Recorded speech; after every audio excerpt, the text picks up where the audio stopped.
Aloran, the federal government has described the Southeast governor's allegation of infrastructural neglect of the zone as incorrect, unfair and flew in the face of available evidence. The Minister of Information and Culture, Alhaji Lai Mohammed, who described the allegation as unfair to the federal government, said there had been even distribution of infrastructural development of all zones within limited resources.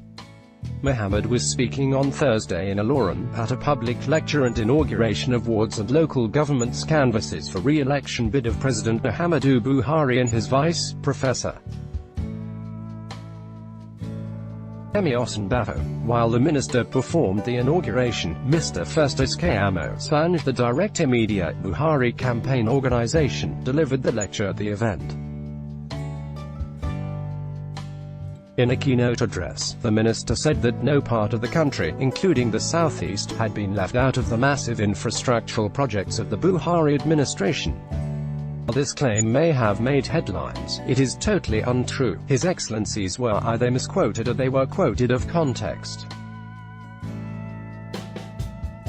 In fact, a total of 69 federal government projects are currently ongoing in the Southeast. We will soon publish the full list of the projects and the state-by-state breakdown. Suffice it to say that the Southeast, just like other geopolitical zones, got N16.6 billion worth of projects from the proceeds of the 100 billion naira Sukuk bond, shared equally among the 6 zones. I have taken journalists on a tour of some of these projects in the Southeast, he said. The minister said the 4 roads being rehabilitated and reconstructed by the proceeds of the Sukuk bond included the Enugu-Port Harcourt dual carriageway Section 2, Umuahia Tower Aba Township Rail Road Bridge crossing in Abia State, the Enugu-Port Harcourt dual carriageway Section I, Lokpanta Umuahia Tower in Abia State, and the outstanding section of the Onitsha-Enugu Expressway, Amansia-Enugu state border are on the list.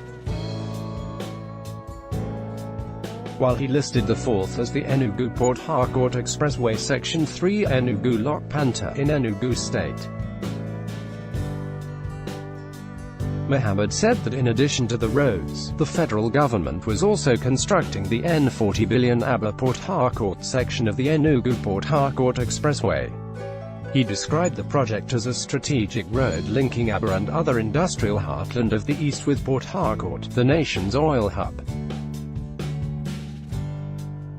Let me say that these projects were awarded by the last administration which, however, failed to provide funding.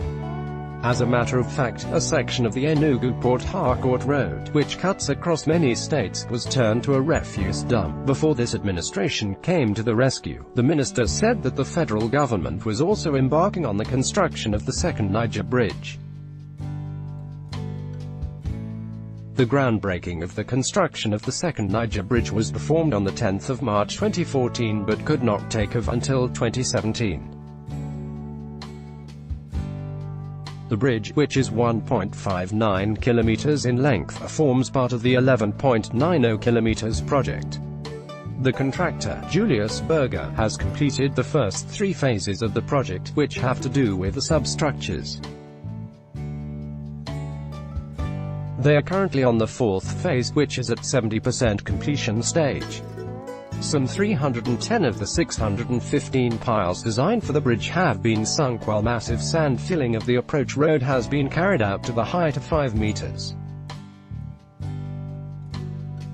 The target height is 7 meters, he said. Mohammed said that the project was being solely financed by the federal government and noted that the Southeast had never had it so good in the area of infrastructure. Had the previous administrations done even half of what we are doing now in the region, no one will be complaining today. It is all right to ask for more, but it is unfair to say nothing has been done, he said. The governors recently made the allegation of infrastructure neglect through the Director General of Southeast Governors Forum, Professor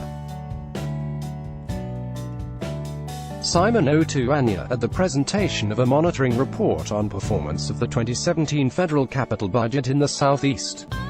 NAN